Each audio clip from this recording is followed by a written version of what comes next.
memiliki kekuatan Manajernya untuk dapat membuat diyakinkan bahwa keputusan karyawan terkait tersebut kinerja telah mereka, ditahan pada dapat tingkat mengakses keterampilan informasi dan standar tentang yang sama.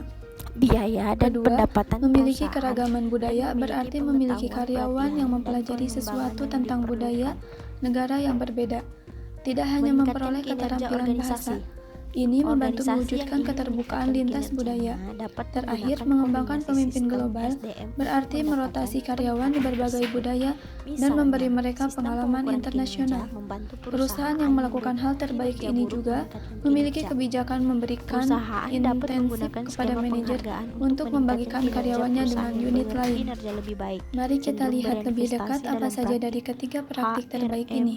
Pertama, memiliki lebih evaluasi canggih. bakat yang Yang konsisten selanjutnya berarti meningkatkan bahwa kinerja karyawan di seluruh organisasi. dunia Alasan rencana pembagian dievaluasi keuntungan dengan akan standar yang sama. meningkatkan Ini kinerja penting organisasi karena ini kembali ke berarti teori bahwa jika motivasi seorang karyawan dari satu negara pindah ke Tingkat negara perencanaan lain, suksesi manajernya level dapat 1, diyakinkan tidak ada bahwa perencanaan karyawan sama sekali. tersebut telah Level 2, ditahan rencana pada penggantian tingkat sederhana. keterampilan dan standar Level yang 3, sama. perusahaan memperluas Kedua, pendekatan memiliki rencana keragaman penggantian budaya untuk berarti mempertimbangkan memiliki posisi karyawan yang tingkat mempelajari bawah bahkan sesuatu termasuk tentang manajer budaya menengah. negara Level yang 4, berbeda. perusahaan Tidak hanya melampaui memperoleh pendekatan keterampilan rencana bahasa, penggantian ini untuk membantu mewujudkan mengidentifikasi keterbukaan lintas budaya. kompetensi Terakhir, yang mengembangkan dibutuhkannya di pemimpin masa global depan. berarti Level 5, merotasi selain karyawan di berbagai mempromosikan dari budaya dalam, organisasi dan memberi mereka mengembangkan pengalaman kemampuan untuk internasional. mengidentifikasi dan Perusahaan yang merekrut melakukan talenta hal terbaik terbaik secara ini juga eksternal. memiliki Dalam hal kebijakan perencanaan memberikan suksesi, organisasi intensif nirlaba kepada menghadapi manajer tantangan untuk yang sangat membagikan sulit karyawannya dalam dengan menarik unit pekerja lain. ke bidang yang terkenal Mari dengan kita gaji lihat rendah lebih dan dekat apa saja dari jam ketiga kerja yang praktik terbaik panjang. ini. Pertama, memiliki evaluasi bakat yang konsisten berarti bahwa karyawan di seluruh dunia dievaluasi dengan standar yang sama. Ini penting karena ini berarti bahwa jika seorang karyawan dari satu negara pindah ke negara lain, manajernya dapat diyakinkan bahwa karyawan tersebut telah ditahan pada tingkat keterampilan dan standar yang sama. Kedua, memiliki keragaman budaya berarti memiliki karyawan yang mempelajari sesuatu tentang budaya negara yang berbeda. Tidak hanya memperoleh keterampilan bahasa, ini membantu mewujudkan keterbukaan lintas budaya. Terakhir, mengembangkan pemimpin global berarti merotasi karyawan di berbagai budaya dan memberi mereka pengalaman internasional. Perusahaan yang melakukan hal terbaik ini juga memiliki kebijakan memberikan intensif kepada manajer untuk membagikan karyawannya dengan unit lain. Mari kita lihat lebih dekat apa saja dari ketiga praktik terbaik ini. Pertama, memiliki evaluasi bakat yang konsisten berarti bahwa karyawan di seluruh dunia dievaluasi dengan standar yang sama. Ini penting karena ini berarti bahwa jika seorang karyawan dari satu negara pindah ke negara lain, manajernya dapat diyakinkan bahwa karyawan tersebut telah ditahan pada tingkat keterampilan dan standar yang sama. Kedua, memiliki keragaman budaya berarti memiliki karyawan yang mempelajari sesuatu tentang budaya negara yang berbeda. Tidak hanya memperoleh keterampilan Menerapkan bahasa, metode balance ini scorecard ke membantu sumber daya mewujudkan manusia keterbukaan Anda. lintas budaya. Gagasan di balik kartu Terakhir, skor mengembangkan SDM pemimpin adalah global bahwa jika berarti perhatian merotasi pengembangan karyawan di diberikan ke berbagai setiap budaya area, dan memberi maka mereka organisasi pengalaman akan lebih internasional. mungkin untuk berhasil. Perusahaan yang Namun, melakukan dalam hal kasus terbaik ini juga Anda memiliki menggunakan kartu kebijakan skor untuk memberikan lebih memahami mengapa intensif Anda mungkin kepada atau manajer mungkin tidak untuk efektif membagikan dalam karyawannya pengaturan dengan kerja unit Anda lain. saat ini. Mari kita lihat lebih dekat apa saja dari ketiga praktik terbaik ini. Pertama, memiliki evaluasi bakat yang konsisten berarti bahwa karyawan di seluruh dunia dievaluasi dengan standar yang sama. Ini penting karena ini